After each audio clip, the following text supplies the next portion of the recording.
Добрый вечер. Вы смотрите программу «Якутия в деталях», в студии Ирина Ефимова. «Айтало на Аптах-Кюс» – это первый мультфильм на якутском языке, первый полнометражный мультфильм на якутском языке, который на прошлой неделе вышел на большой экран во всех кинотеатрах и во всех кинозалах нашей республики. Мультфильм создан национальной вещательной компанией «Саха» ко дню рождения детского телеканала «Току». Этому важному шагу предшествовала большая системная работа. Открыт первый телеканал на якутском языке, создано 900 минут оригинальной анимации, озвучено и дублировано с русского на якутский язык более 1000 серий разных популярных мультфильмов. О том, как складывается работа над таким жанром и, собственно, о большой премьере, сегодня и поговорим с гостями нашей студии. Но сначала я предлагаю посмотреть сюжет с премьеры.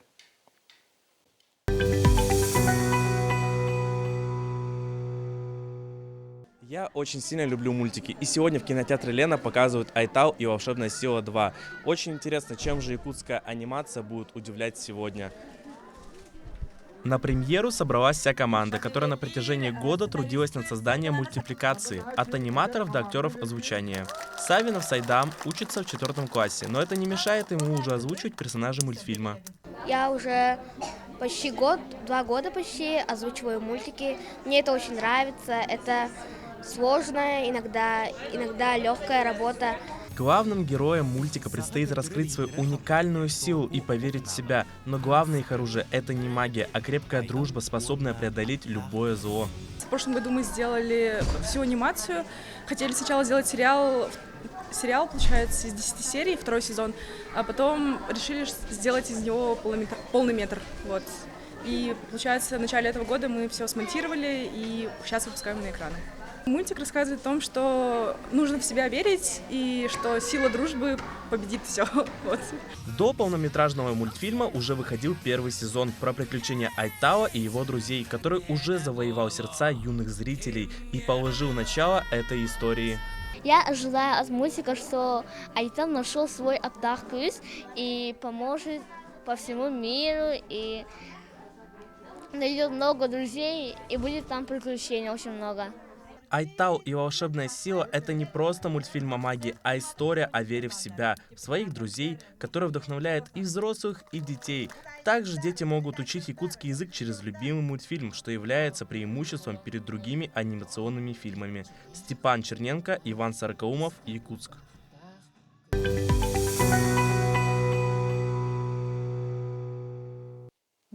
Ну что ж, первый вопрос, наверное, Аня, к вам, как к руководителю проекта. Почему для первого полного метра выбран именно этот сериал, а не более раскрученный и известный «Току»? Току.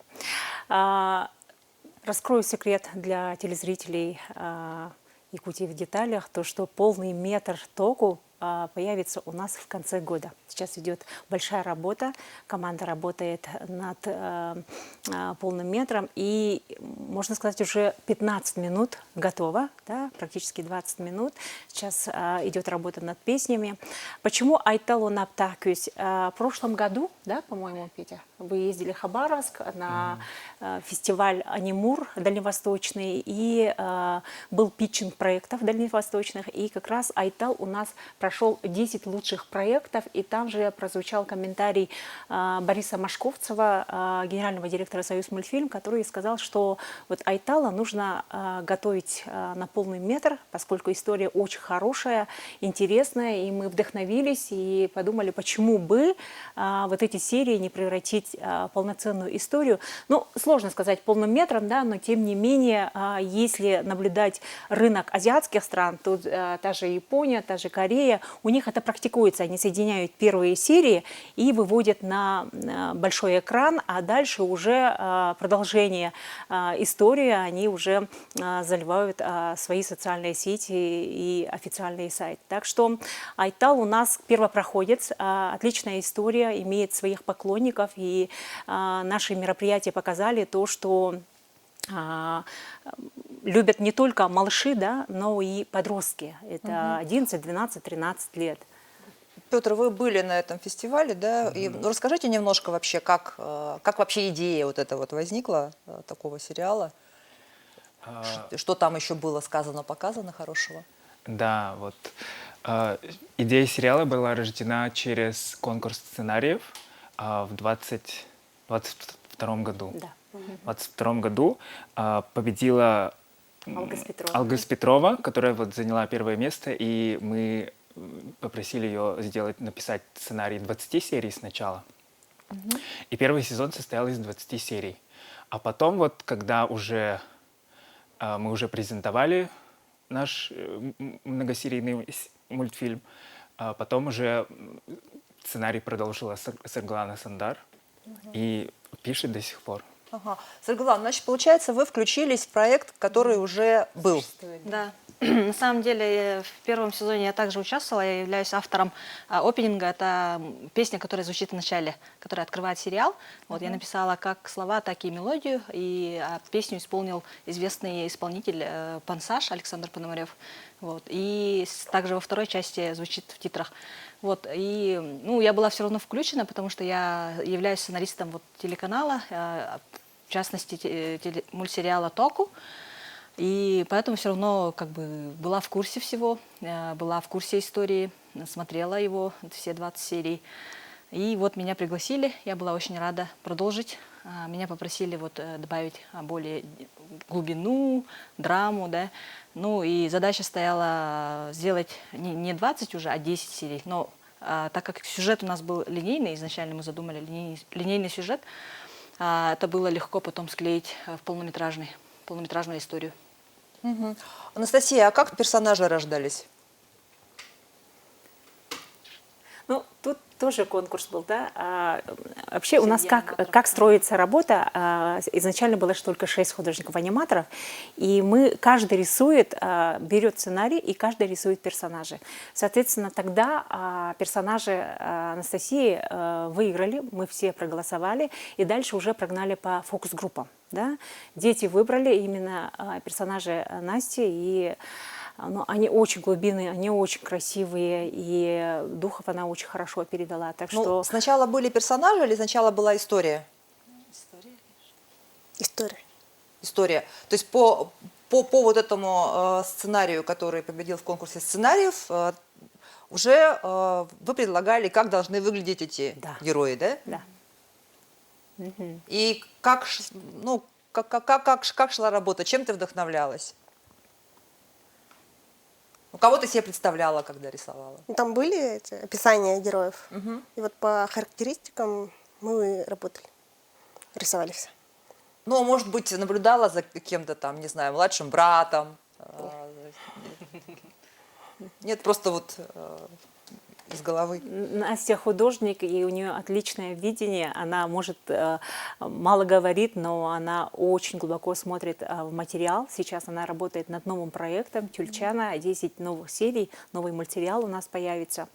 И вот в первом сезоне она вот как раз-таки создала этих персонажей, которые живут по сей день и вышли на большой экран. Аял, расскажи, как идет работа над озвучиванием персонажа?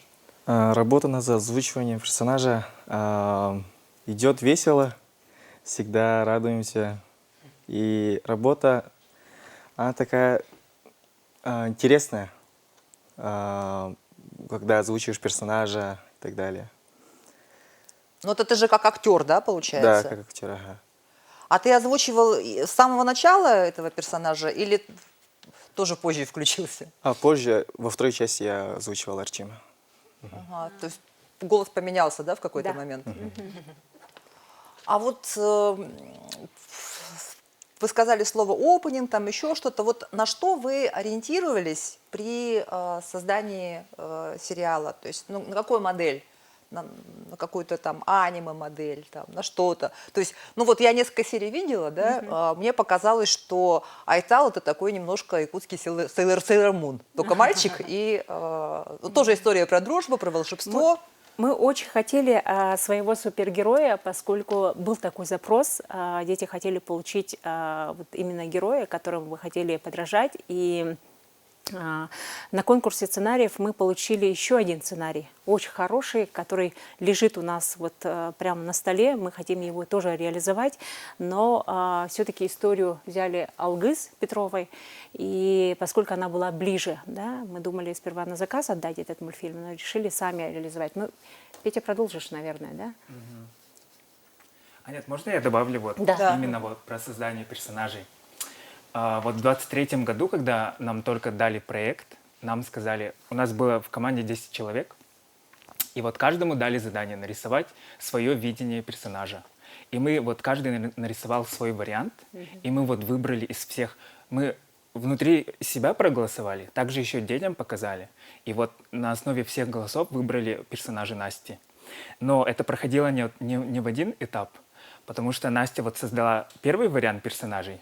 Они проходили очень много изменений, корректировок, потому что, вот представьте себе, первый вариант Айтала был лысый. Да, Лысый он такой Айтал. был, да. У него была такая очень Это короткая было как-то в прическа. сценарии оправдано или просто... Прическа была боб, что ли? Да, вот, Да, что-то такое. короткая была. И вот И я помню, заходила, меняйте, меняйте, меняйте, почему волосы не шевелятся? И вот во втором сезоне, ну, во продолжении уже Петя сделал так, что прям волосы аж разлетаются на ветру у нас.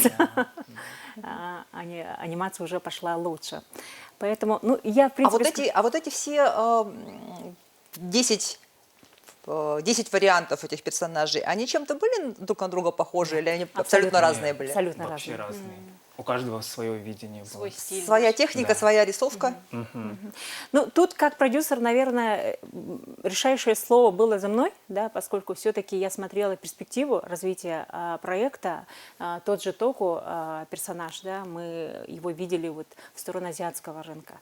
Айтал то же самое, да, но настолько были глубокие, содержательные персонажи у Насти, что мы решили остановиться на нем. Но все равно мы решили прогнать через фокус-группы. Это активные общественники, мамочки, также дети сами. Мы их приглашаем сюда в компанию, да, по 40 человек, по 50 человек. Как раз в это время мы и показывали все персонажи. И были отобраны по всем, получается, и фокус-группам, и дети, и коллектив, и мамочки выбрали персонажи Анастасии. Так что мультфильмы у нас народные, да, это не единолично у нас в кабинете утверждаются и согласовываются, но также они согласовываются всеми детьми. Даже первые 2 серии мы прогоняли тоже по фокус-группам, чтобы дети видели, да, насколько он интересный.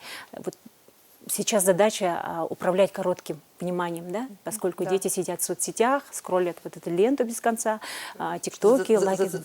Да, и поэтому вот это, на это мы упор делали. Давайте продолжим разговор после короткой рекламной паузы. Оставайтесь с нами, не переключайтесь.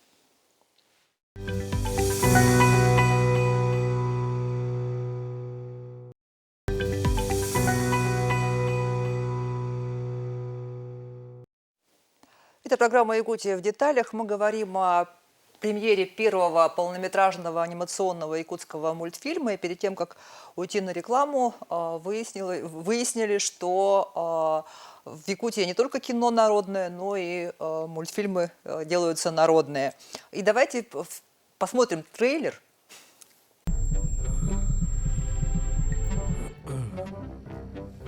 Айылар тылбыт уоллара айтау. Пу! То карабаттала ямырын албанай бо. Тога миналлара дойдуго калларлары буны оттон айтал иере кәтәкі яқатасыл жарыяк. Жемин кинилері кәдем, күлігім бұ күтін көрдірім.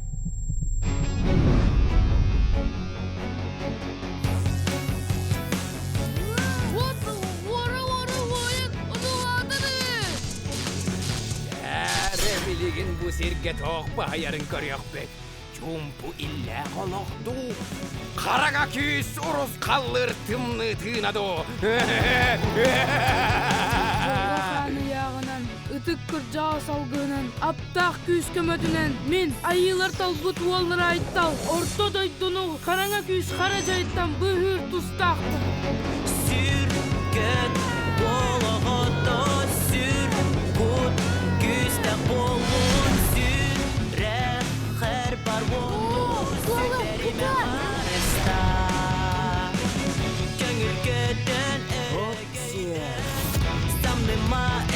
Алтаудыгар уат кутуяқтар. Олы бетер уат уяқтар. Айылға бұд! Жадығыттар, атчаға айылға бұд тұғығар. Қараңа күй сұтары. Бары билге!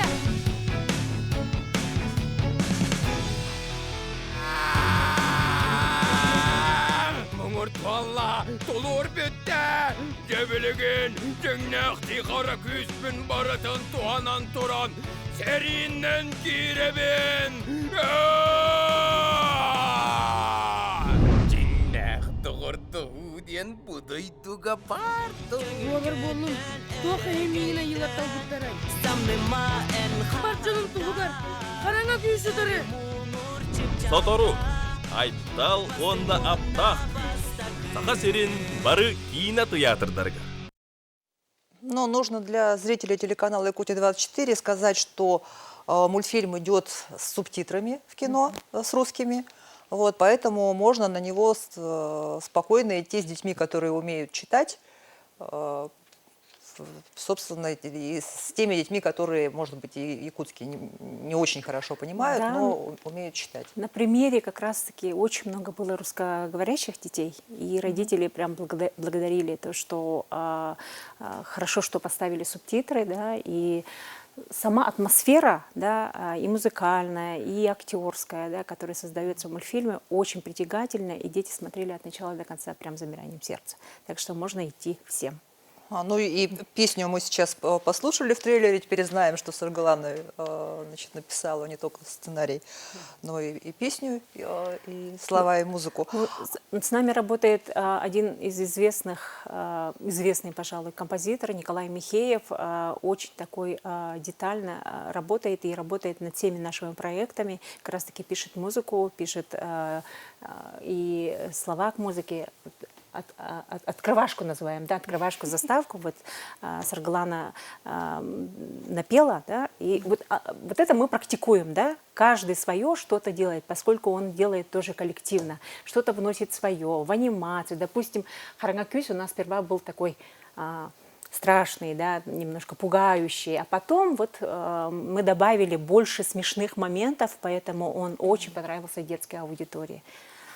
Вот. Ну, потому что, да, в сценарии он же олицетворяет все зло. Он был очень страшный, и говорили, что в первом сезоне малыши прям пугаются его.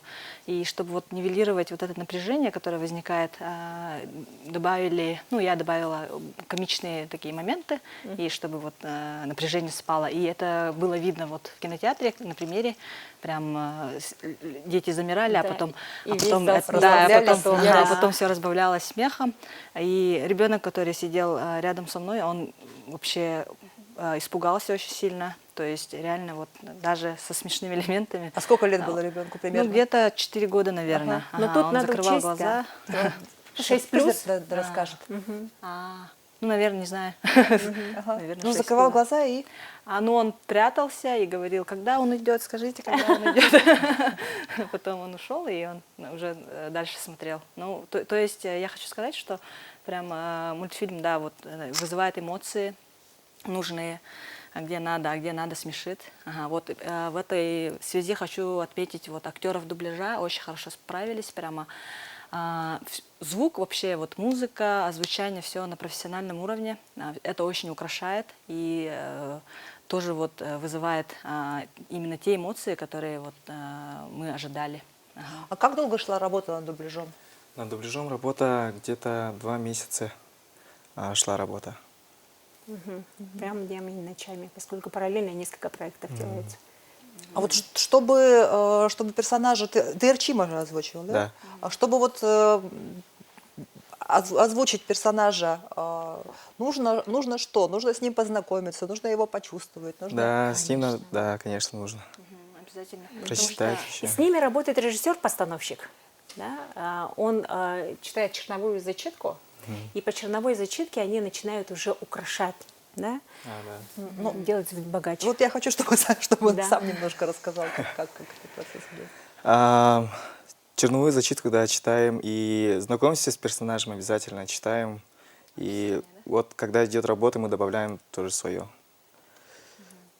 Ну, меняем чуть-чуть. можно я скажу? Да. В свою очередь, вот на этапе проработки персонажа я делаю характеристику персонажа, прописываю его темперамент, например, да, его сильные стороны, слабые стороны. Все это вот учитывается актерами, ну и режиссером, когда она ставит картину, кадры. И ну, все персонажи разные, дополняют друг друга. Вот. И я хочу сказать, что мои ожидания, они воплотились. То есть, вот как я закладывала изначально, да, актеров очень хорошо подобрали. Вот Эрчим, он по сути своей лидер, у него лидерские вот эти характеристики. И да, актер очень хорошо подошел к этому, его голос уверенный. Напротив, там есть персонаж Сарел, он более такой на чили, и вот актер тоже очень хорошо справился. Прямо. Они даже стали похожи на своих персонажей. Да, мы это замечаем, да, и Долан вообще один в один. А сколько лет персонажу твоему? Ой, им лет подросток. Подросток, где? Ага, подросток. Ну вот, а как ты специально голос меняешь как-то или Да, ничего, менял. что подросток говорит голосом? Мы меняли голос, ага. На подростковый, да, голос. А покажи, как. Скажи какую-нибудь фразу. Сатан футбол лавата викинде. Барыха. Прям один в один. И вот еще интересно, вы сказали, что 6+. Да. А почему? Ну, вот это тоже отдельная история, как получается вот это вот прокатное. Почему 6+, почему не 0+, не 4+? Ну, в кинематографии и вообще в анимации есть, да, градация по возрастам. 0+, это вот малышарики, это что такое песенное, примитивное, где нету вот добра и зла, да, вот какая-то вот эта история. Есть у нас, если противостояние уже идет добра и зла, да, есть антагонисты, да, но у нас не антагонист, протагонист, да, человек, который, ну, в перспективе, конечно, мы тут уже приоткрыли завесу тайны, но тем не менее, если есть такой персонаж, то уже 6+, да, и дальше идет 12+. Мы еще думали 12+ сделать, но решили все-таки вот получили прокатное удостоверение по 6+. Ага. То есть Току будет 0+? Конечно, да. А кому все-таки вот больше интересен этот мультик? На какую вот аудиторию? То есть это все-таки подростки или это школьники? Изначально мы думали, это младший школьный возраст, да, но когда мы... Ну, то есть 7-10 лет? Ну, ориентировочно, да. Но когда мы провели мероприятие, мы традиционно 4-5 ключевых мероприятий организовываем, проводим в разных местах. И в смарт-библиотеке 5 февраля мы тоже ежегодно проводим.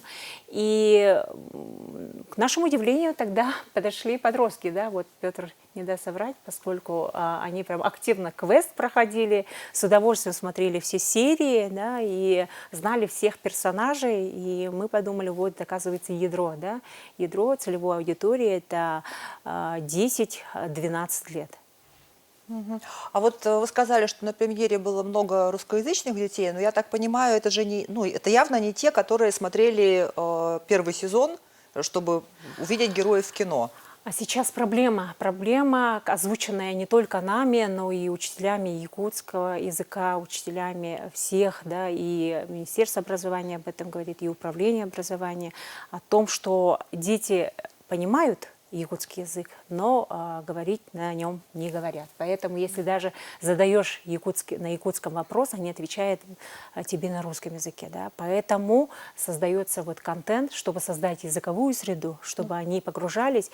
И к нашей радости мы, как студия, работаем уже 4-й год, как телеканал 1 год, и за это время мы уже наблюдаем, как дети уже знают всех персонажей, да, и сейчас даже в социальных сетях, в сторисах говорят, да, айылға күйін иңірінепін барыбын, кемері күйін лықпын барыбын, катан күйін барыбын, да, вот именно наших духов, да, то, что они хотят в себе вот именно силы природы призвать. Используют уже в речи, получается, реплики, какие-то цитаты из мультфильма.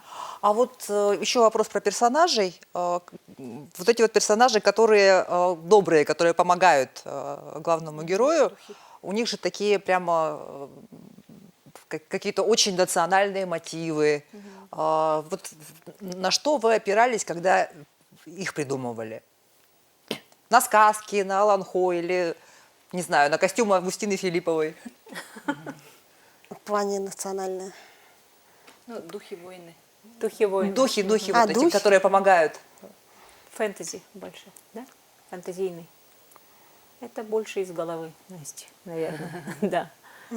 Потому что у этих молодых ребят насмотренность хорошая, они в обсуждение очень такие интересные контенты приводят, пример, да, следят за всем, и сами очень творческие ребята, и им дается практически полная свобода, да, и в анимации, и даже вот когда со сценаристом сценарист приносит одно, да, а они видят это по-другому. Поэтому тут и режиссеры, тут и художники по персонажам, тут и анимация, практически каждый вносит что-то свое. Продолжим разговор после небольшой рекламы. Оставайтесь с нами, не переключайтесь.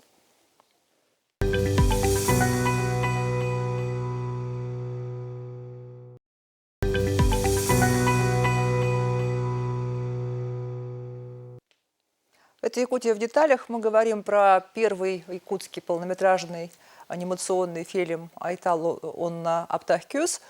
И в предыдущем блоке нам продемонстрировали, значит, озвучку персонажа. И тут выясняется, что остальных персонажей озвучивали дети, да? Да. И да, с ними работал. Были дети, я один взрослый был. С ним работал, было классно, интересно было с ним работать, да. И что можно еще сказать? Они как взрослые у нас уже. Анжелина, Анжелина, да, уже опытные, да? Вот актер дубляжа одного из главных героев, Анжелина Идреева, она озвучивала подругу вот Айтала Саину. Она прям уже участвует и в дубляже вот российских мультфильмов, да, поэтому видно, что она опытная, и она прям украшение мультфильма, мне кажется. Ну и все остальные тоже вообще не подкачали. А вы какой-то снимали фильм о фильме, что-то вот такое? Наверное, забавно, когда идет озвучка, и вот там ровесники между собой что-то делают, а тут сидит взрослый парень и с детьми разговаривает. Ну, у нас это уже как бы частая практика. И в дубляже тоже, да, когда российские правообладатели утверждают наши голоса, могут утвердить и артистку театра, да, и тут же утвердить голос юного артиста. Это 10-12 лет. А тут тоже отдельный кастинг, да, на это? Да, конечно. Происходит? Да. И вот вы говорили про взаимозаменяемость, заполняемость вот работы вот эту командную. И, Ань, вы сказали, что один из актеров дубляжа выступал там еще в роли сценариста, то ли режиссера второго. Минкеров Гаврил, один из известных артистов республики. Вообще семья Минкеровых, я хочу поблагодарить через экран, очень поддерживает проект. Супруга Гаврила Мария, да, работала у нас в дубляже. И Гаврил был очень долгое время, вот все 3 года был режиссером-постановщиком как раз-таки в мультфильмах собственного производства. И также озвучил «Харангакюс», что придало действительно вот этот окрас, да, и очень эмоционально звучит у нас мультфильм через его голосом, и также он задает тон молодым артистам. Чтобы да? на него равнялись. Конечно, да. Поэтому у нас дети все талантливые, артистичные, и Сайдам, и Анжелина, и Виталий, все звездочки, Уйгулана, да, Нарьяна, все очень такие яркие артисты. Мне кажется, уже растет вот целая плеяда, да, возвращенная уже студия анимации, целое поколение актеров дубляжа. Мне кажется, они могут стать спокойно и актерами, и, может, продюсерами в будущем, художниками, потому что они вот крутятся в этой среде, очень опытные ребята уже, несмотря на то, что они, ну, школьники, младшеклассники есть. И изнутри знают всю А вот специфику. мультфильм — это продолжение первого сезона, как бы, да, логическая, линейная история. Да. А будет ли она понятна тем, кто не смотрел первый сезон? Да, понятно, потому что Есть ребята предыстория. специально так сделали, что в начале мультфильма идет предыстория. То есть там бабушка рассказывает, что было в первом сезоне, ну, коротко очень. И потом начинается уже новая история. Поэтому, да, всем понятно будет более чем. А сериал будет? Сейчас работа параллельно идет над 10 новыми сериями, которые выйдут в конце года. Еще новые. Еще новые. То есть, получается, начало истории – это сериал, продолжение истории – это полный метр, и продолжение истории – это опять сериал, так?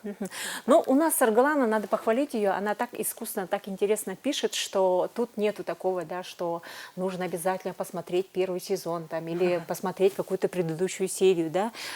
Это настолько такая самодостаточная серия получается, да, и она будет интересна, даже если вы не посмотрите первые вот сезоны, она будет самодостаточна. Так что... все-таки посмотрите. Да. У нас, кстати, можно скажу, что у нас мультсериалы собственного производства, они все добавлены в наши соцсети, да, Рутюб, ВКонтакте видео есть, ВК-видео. И запрещенных соцсетях. То есть в свободном доступе абсолютно. И также в приложении НВК Саха можно посмотреть. Как в прямом эфире, так и заходя вот в передачи. Но вот этот мультфильм, который сейчас идет в кинотеатрах, Его вы пока, естественно, нигде не увидите, пока, только в кинотеатрах. Это абсолютно новая история, интересная, погружающая, увлекающая, с прекрасными переходами, там, и традиции, вкрапления, да, и сюжетная линия. В онлайн-кинотеатрах она потом появится? Есть такие Ну, планы? сейчас думаем на эту тему, пока ничего не хочется говорить, да, поскольку уже другие регионы проявили интерес к этому мультфильму. Об этом тоже скажем чуть позже. Ну, это вот, ребята, а вы чувствуете, что вы вообще в историю вошли? Что это вот первая якутская полнометражная мультипликационная лента? Я это почувствовал, когда уже сидел непосредственно на премьере, потому что до этого все это ощущалось, как будто мы все это уже проходили, уже который год, уже происходит то же самое, но потом я поймал это уже на какой-то 10-й минуте вот просмотра на премьере. Подождите, а я же сижу сейчас на премьере своего же мультика, в котором я принимал участие, и вот тогда меня прям озарило. А что было на примере? Тоже Да, на примере? тоже на примере, когда я увидела масштаб события, людей, столько людей было, столько камер, все фотографировались, и вообще настроение, вот, праздничное настроение было Обратная на примере. связь. Да, очень хорошую атмосферу создали организаторы. И самое главное, что дети подходили, да? Да, да.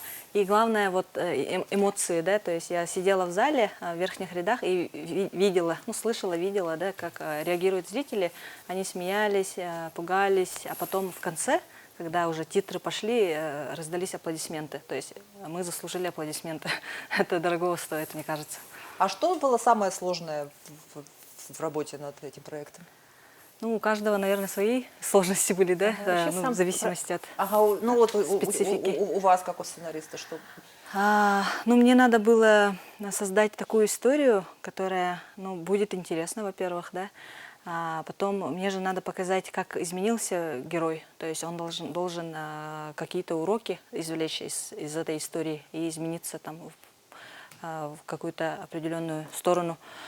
И надо было напряжение создать в финале, в кульминации, да, то есть эта история, она всегда должна, идет по своей логике. Да, по своей логике, по структуре, и вот в наивысшей точке она должна быть очень напряженной, и надо показать, как вот меняется персонаж, как он начинает по-другому думать, он, например, сдается, потом берет себя в руки, вспоминает там из последних сил, уже меняется на глазах прямо. А вот, кстати, взрослеет он в процессе? Да, он... Трансформация героя происходит? Да, или он вот как есть, так и есть? Она постепенно есть. Это особенно видно на контрасте с первым сезоном. То есть в первом сезоне он был вообще как мальчик. И, кстати, это проговаривается вот в финале. Бабушка говорит, ты, когда ко мне только пришел, ты был такой маленький мальчик, говорит, такой наивный, мягко скажем, такой. Он же у нас такой Айтал, он не очень серьезный, он такой более, ленивый, такой...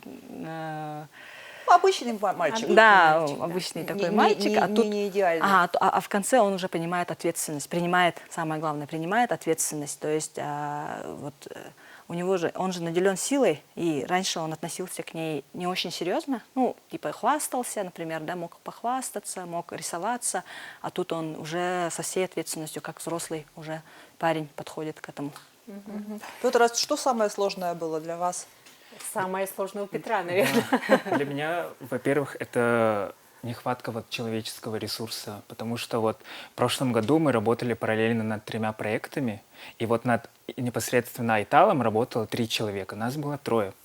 Я, режиссер Даша Гольдерова и художник-фоновик Михаил Чуросов. Вот именно вот работа вот 3 людей была ответственна именно за картинку, поэтому мы очень надеемся в будущем на поддержку и вот расширение вот штата и развитие вот анимационной студии. Но мы взяли вообще большую планку. Да, большую планку. Если мы работали, конечно, для них стресс был, да, для них было стрессово, поскольку начинали мы с току, с 20 серий, и они все работали только над одним проектом. На сегодняшний день мы за 4 года выросли в 4 проекта с теми же ресурсами практически, да, добавили только 2 художников-аниматоров.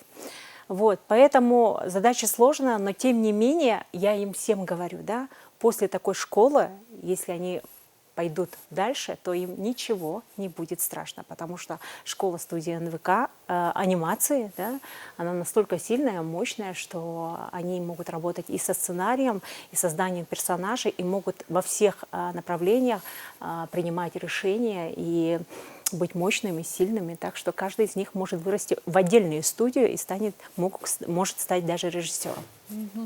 А если вернуться к Айталу, вот есть ли понимание вообще, к чему он должен прийти как герой? Куда он придет? Ну, это, наверное, больше вопрос ко мне, да, как будет развиваться персонаж. Да. Мы находимся сейчас на стадии, когда есть абсолютное зло, и вот силы, добрые силы, которые вот пытаются противостоять, ну, точнее, не пытаются, а противостоят ему. Но у нас мир не черно-белый же, да? Надо, вот, все равно есть какой-то баланс, и зло, уничтожать зло, как бы уничтожить его уже, наверное, не получится полностью. Окончательно, да. Да, окончательно. Может быть, изменить что-то в эту сторону мы Все, последний вопрос. Найдет ли Айтал свой Аптахкюс? Он уже нашел, на самом деле. Просто он должен реализоваться полностью, принять полностью и использовать это во благо. Спасибо. Это была программа «Якутия в деталях». Меня зовут Ирина Ефимова. Смотрите нас на телеканале «Якутия-24» по будням в 19:15. Расскажем обо всем в деталях. И все в кино.